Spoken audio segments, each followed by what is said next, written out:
Continuando o estudo da geometria analítica, a revisão na nossa frente 3, módulo 20, nós vamos falar nessa aula sobre a declividade da reta e algumas outras formas de representar a equação da reta, tendo em vista que a gente já domina a equação geral no formato ax mais by mais c igual a zero, formato esse que a gente conseguiu obter no módulo passado.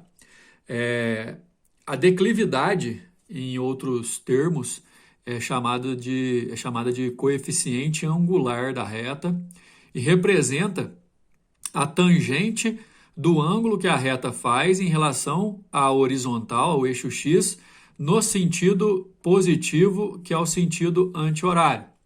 Então é o seguinte, pessoal, qualquer reta, para você determinar o seu desenho, enfim, haja vista que o desenho não é a parte mais importante, mas imaginando se a reta, por exemplo, é crescente ou decrescente, se ela tem uma declividade positiva ou negativa, se você jogar y valendo zero, você encontra onde a reta corta o eixo x. Se você jogar x igual a zero na equação da reta, você encontra onde a reta corta o eixo y, né? E com 2 pontos você determina o desenho da reta. O ângulo no sentido positivo, que é o sentido anti-horário, a partir do eixo x vai estar a sua medida, né? Mostrando que se o ângulo é agudo, a reta é crescente, se o ângulo é obtuso, a reta é decrescente. A gente tem só essas duas opções, só essas duas conclusões para poder fazer, mas na sua definição, declividade ou inclinação ou coeficiente angular de uma reta é medido pela tangente do ângulo de inclinação em relação ao sentido positivo do eixo das abscissas, o eixo x. Presta bastante atenção porque essa aula, ela, apesar de ter um tom revisional, porque vocês já viram isso lá no segundo ano do ensino médio, ela vai fazer um apanhado sobre as várias maneiras que a gente tem de determinar a declividade de uma reta a partir da sua equação. Ok? O detalhe é que você consegue fazer essas medições de várias maneiras. Uma delas é a própria definição. Se você tem o ângulo, a declividade ou inclinação ou coeficiente angular da reta é a tangente desse ângulo, com as seguintes observações, né? Se você tem um ângulo entre 0 e 90, você vai ter uma tangente positiva, o coeficiente que a gente chama de m positivo, e aí vai ter uma reta crescente. Quando a tangente ou quando o ângulo em relação ao eixo x é um ângulo acima de 90, você vai ter uma tangente negativa, o coeficiente angular negativo, a gente tem uma declividade negativa de uma reta decrescente.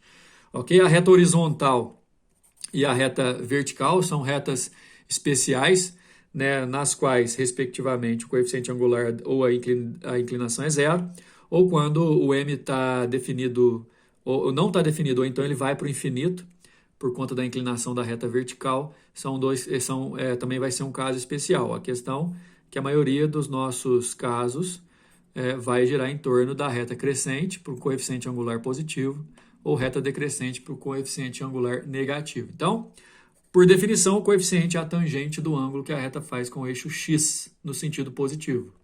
Na maioria das vezes, a gente vai definir a reta a partir de 2 pontos, né? Então, também a gente consegue, a partir de 2 pontos por onde a reta passa, no caso aqui, ó, ponto A e ponto B. Lembra que definir o ponto na geometria analítica é ter posse das suas coordenadas. Então, dados os pontos A, né, quando você conhece as coordenadas x, a, y, a, e os pontos B, o ponto B, você conhece as coordenadas x, b, y, b, não necessariamente você tem que medir o ângulo para achar a declividade com o eixo x.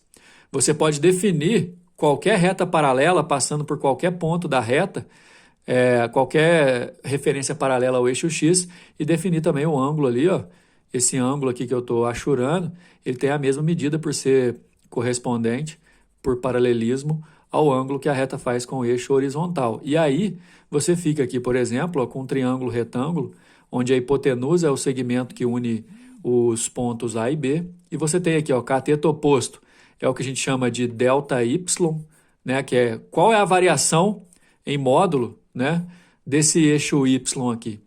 Qual é a variação aqui, no caso, ΔX, nesse eixo X aqui no cateto adjacente. Lembrando que num triângulo retângulo, a tangente do ângulo é cateto oposto sobre o cateto adjacente, você tem aqui em destaque uma outra maneira de definir o coeficiente angular de uma reta, baseado em 2 pontos por onde a reta passa. Se você tem 2 pontos, você vai fazer a diferença dos y dividido pela diferença dos x desses 2 pontos, que aí você acha o coeficiente da reta, o coeficiente angular da reta que passa por eles. Aqui está como YB menos YA, mas não tem ordem definida. Se você fizer YA menos YB, também dá certo, desde que você mantenha a mesma ordem na parte do denominador. Então, repara, aqui está YB menos YA, denominador XB menos XA. Se você trocar nos dois, também dá certo, ok? Uma outra maneira de definir o coeficiente angular, está aqui embaixo, ó, é a partir da equação geral da reta. Indo direto ao ponto, se você tiver a equação geral da reta do tipo AX mais BY mais C igual a 0, uma outra maneira de definir o coeficiente angular, você pode fazer menos A sobre B, onde A é o coeficiente do X e B é o coeficiente do Y. Então, além de você definir o coeficiente angular pela tangente do ângulo da reta com eixo X, você pode fazer variação de Y por variação de X, ou você pode fazer menos A sobre B, dependendo do que você tem para definir essa grandeza que é muito importante para a gente poder analisar a reta. De posse dela, inclusive, a gente consegue definir outro tipo de equação da reta, que é a equação reduzida, que está aí, inclusive, na nossa sequência. Olha só, a equação reduzida da reta é toda a equação no formato mx mais h, y é igual a mx mais h, muito parecido com o que a gente viu de função do primeiro grau, né, que na verdade era x mais b, mas nesse formato, m é o coeficiente angular, do qual a gente estava falando agora há pouco, e h é o coeficiente linear da reta, que representa onde a reta corta o eixo y. Exatamente. Então, de posse do coeficiente angular e do coeficiente linear, você consegue definir a equação reduzida nesse formato, ou então, a partir da equação geral, você isola o y e acaba chegando à equação reduzida nesse formato, e assim você consegue definir coeficientes angular e linear. Não tão usados como os formatos geral e reduzido, mas você tem também outra maneira de representar a equação da reta, que é a equação segmentária, e uma outra ainda, que é a equação paramétrica. Na equação segmentária, você tem a oportunidade, no formato dela, de perceber onde corta o eixo x e onde corta o eixo y já na equação. Então, se a equação estiver nesse formato, e detalhe, a equação segmentária da reta sempre vai estar igual a 1. Sempre vai estar igual a 1 aqui, viu, na equação segmentária. Esse P é o valor onde corta x aqui, ó. E esse Q, que está sob o y, é o valor onde corta o eixo y. Também é uma informação importante.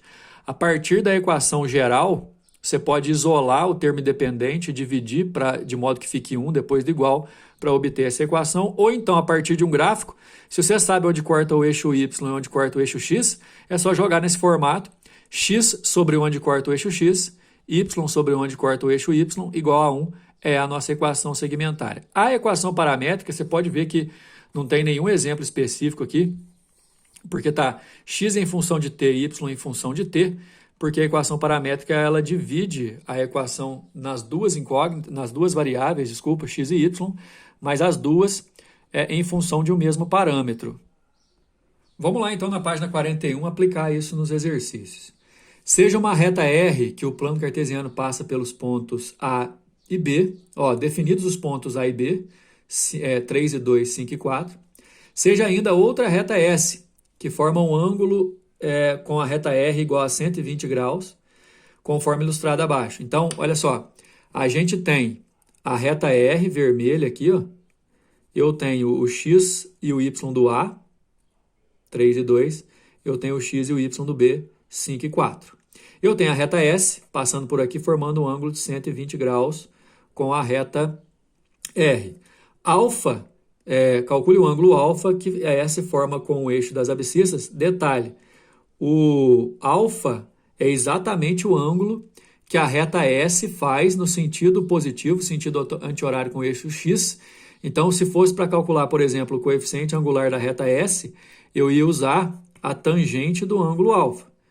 Isso aqui pode ajudar a gente a resolver o exercício. No caso, a gente também pode definir aqui, ó,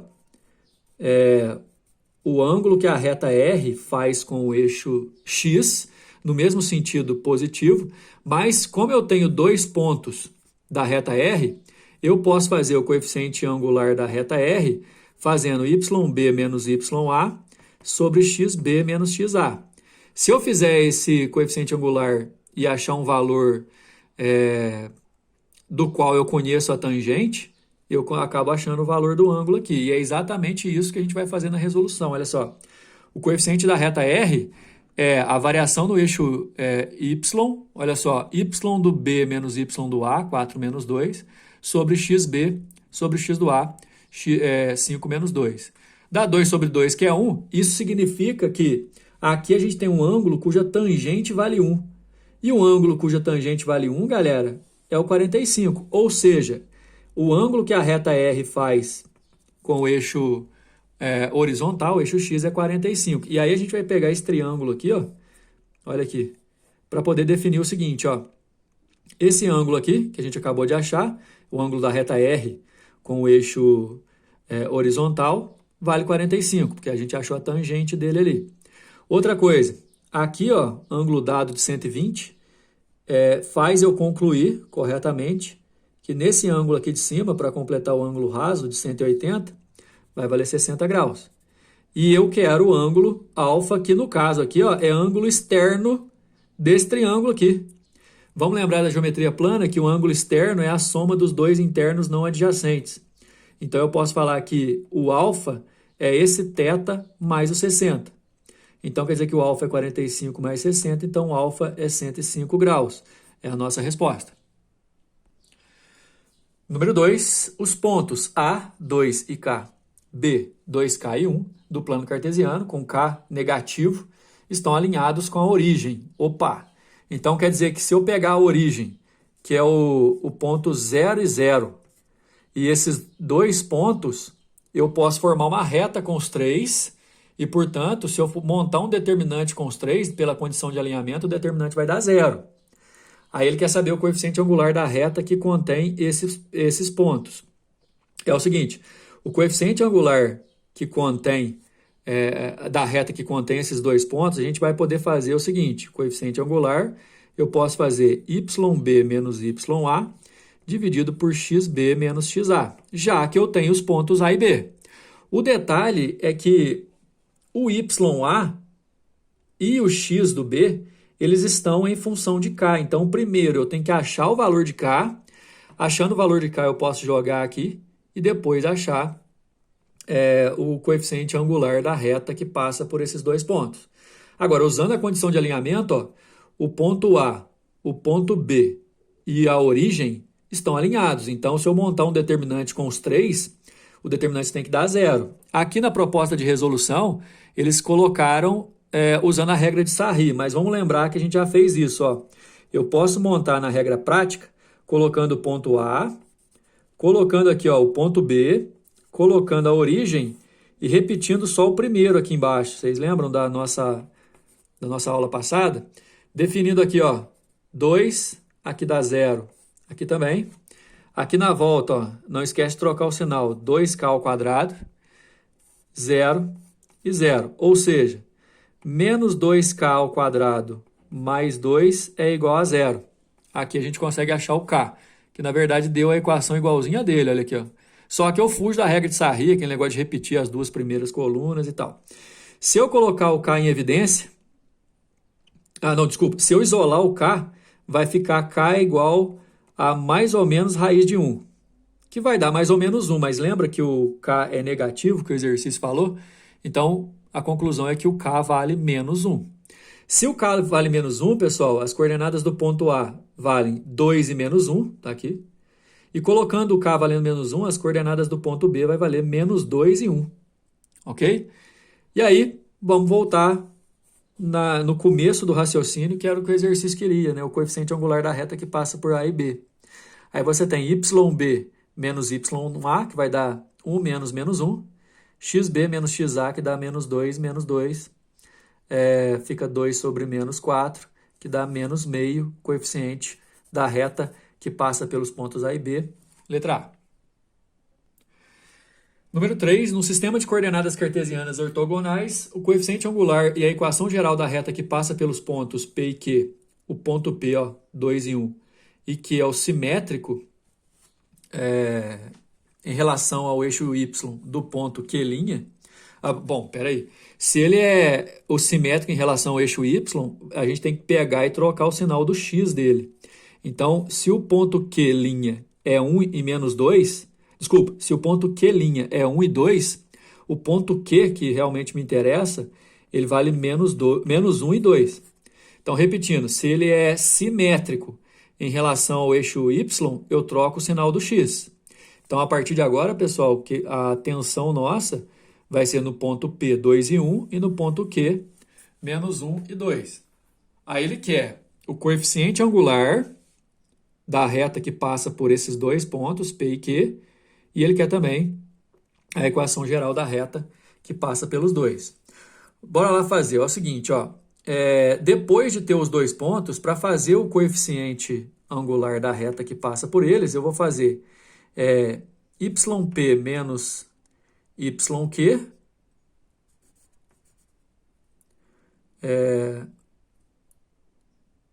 vamos trocar aqui, YQ sobre YP dividido por XQ menos XP. Bom, eu resolvi trocar aqui, pessoal, por causa da resolução aqui embaixo, mas como eu falei, não tem ordem, desde que você repita a ordem aqui embaixo. Então, olha só aqui o coeficiente angular, YQ, que é 2, menos YP, que é 1, 2 menos 1. XQ, que é menos 1, menos o XP, que é 2, menos 1, menos 2. Aí vai ficar 1 sobre menos 3, que é menos 1/3. A primeira parte do exercício está pronta. Bom, e aí sabendo os dois pontos, né, o Q e o P, eu posso ou montar o determinante repetindo as colunas, colocando a terceira coluna aqui para usar a regra de Sarri, ou usar a regra geral nossa. Eu pus o ponto Q, o ponto P, o ponto genérico e repeti o primeiro. Aqui vai dar menos 1, 2y, 2x, multiplicando, troco o sinal na volta, menos 4, menos x mais y. Se você juntar tudo, 2x com menos x dá x, tá aqui. 2y com y dá 3y, menos 1 com menos 4 dá menos 5, é a equação. Então, o coeficiente angular é menos 1/3 e a equação é x mais 3y menos 5 igual a 0. Então, a gente tem a resposta na letra C. Dá só uma olhada no número 4. O gráfico de y em função de x está esboçado na figura. No nosso caso, já vou colocar aqui que uma das maneiras de definir a inclinação ou coeficiente angular vai ser usando a tangente do ângulo de 45, que é uma tangente conhecida, né? Ou seja, a gente sabe que o coeficiente angular ali vale 1, né? Agora, ele quer saber, dizendo, né, que f de 5 sobre 3 é igual a f de 3 sobre 5, ele quer saber quanto que dá f de 4 sobre 4. Essas duas situações aqui vai ajudar a gente, partindo, né, daquela forma de equação que a gente conhece por mx mais h, onde m é o coeficiente angular, que a gente já tem, e h é o coeficiente linear, que na verdade é aqui, onde corta o eixo y. A gente vai achar esse h, dá só uma olhada. F de 5 é colocar 5 no lugar do x, ok? E f de 3 é colocar 3 no lugar do x. Só que ela montada do jeito que a gente já tem o coeficiente angular que vale 1, ela fica assim, y é igual a x mais h. Colocando 5 no lugar do x, fica 5 mais h. Colocando 3 no lugar do x, fica 3 mais h. Agora, o sobre 3 e o sobre 5 foi o exercício que deu aqui, né? Se eu multiplicar cruzado, vai ficar 25 mais 5h igual a 9 mais 3h, tá aqui. Se eu isolar, vai ficar 2h igual a menos 16, então h vale menos 8. Ou seja, a nossa equação, que estava no formato de mx mais h, vai ser 1x menos 8, porque o h vale menos 8. Aqui, a gente acabou descobrindo que corta no h igual a menos 8. Agora, a gente já pode finalizar a questão, porque o exercício queria f de 4 sobre 4. F de 4 é colocar o 4 no lugar do x. Fica 4 menos 8 sobre 4, porque o exercício pediu. Menos 4 sobre 4 dá menos 1. Resposta da letra B. Ok? Próxima aula a gente vai continuar falando dessas inclinações, coeficiente angular, só que para definir posições relativas de reta, né? Se as retas são paralelas, coincidentes, paralelas distintas, se elas são perpendiculares. Até lá!